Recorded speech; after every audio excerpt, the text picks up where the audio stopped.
Hello there, James here. So I'm showing you the Lose It app. This is the app I use to track my calories. I've been using it for approximately the past 50 days. In the past, I never would track my calories, but I'm finding the certainty that this app gives me very reassuring. It makes me feel very confident that I can know exactly when I'm in a calorie deficit, when I'm over, when I'm in maintenance, and I find it very useful. I'm going to show you how easy it really is to use because I had a huge aversion to tracking my calories because I thought I was going to take all this time and it was going to be annoying. I was lazy.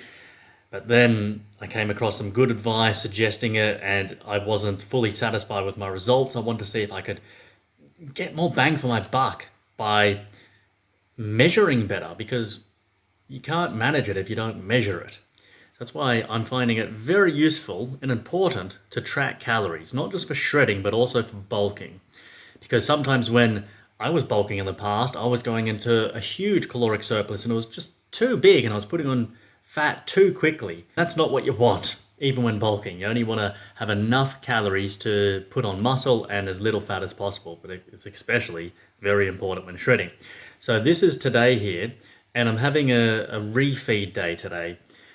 Well, it's kind of like a maintenance it's turned out to be, but still I'm having a higher carb day because I've been in quite a severe calorie deficit the past few days. It's just happened like that. I'm traveling at the moment on buses between countries. Some people will put all their breakfast in breakfast, all their lunch in lunch, but I've put here, see, 9.5 eggs. That's because one of them, like half fell down the sink, and I was like, oh no, I was straining it out of some noodles, and I very rarely have these noodles.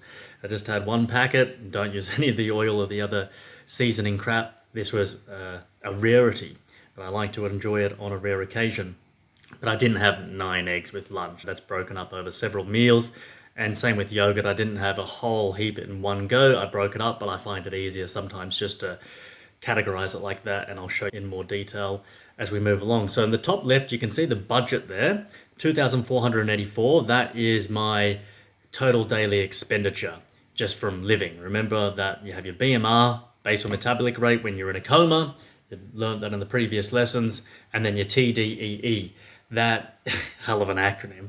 That's the calories you burn just from moving and living. It's not including training, cardio, anything like that. That is like my maintenance level. That calculation, that's determined by height, age, gender. You can find different calculations for determining your TDE, but I suggest go with the one in the app. That's perfectly fine. You've got the arrows right at the top here. So it says Friday, 13th of September. Oh, lucky day today.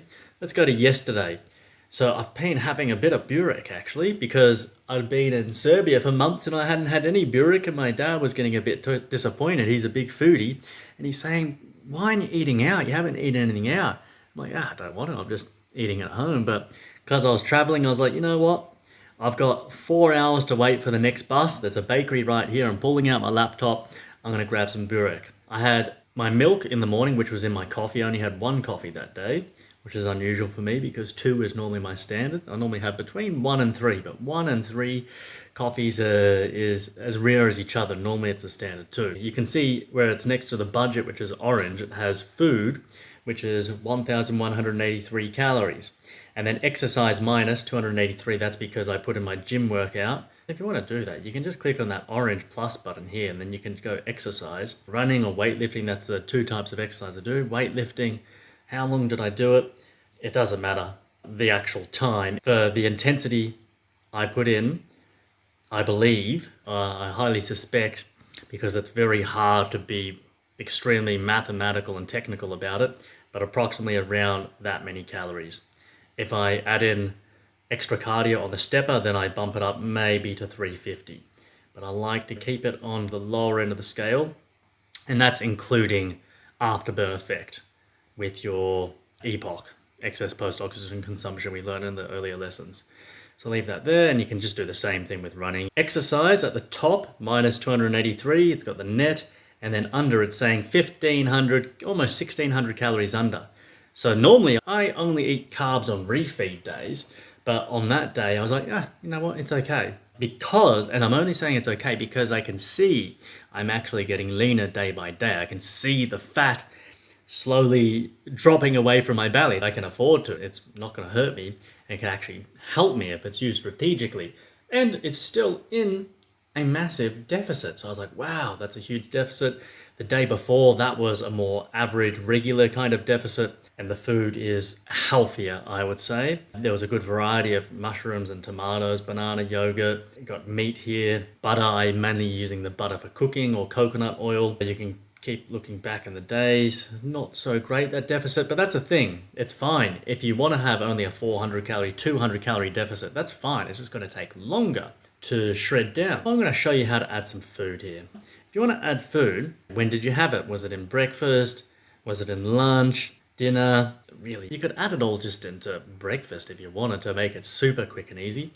Say you wanted chocolate or let's say chicken. So all these things come up already. That's in My Foods. But if you're brand new and you're starting off, you'd go to the search, the top left, and you just go chicken breast. I always like the one that has the grams here. I could put in the grams. Most of the time when you buy food, it always tells you the weight on it. So if you buy 500 grams of chicken breast and you cut it in half, or you're having 250 grams, you'd pop in 250 grams, and then it'll tell you the calories on this side here.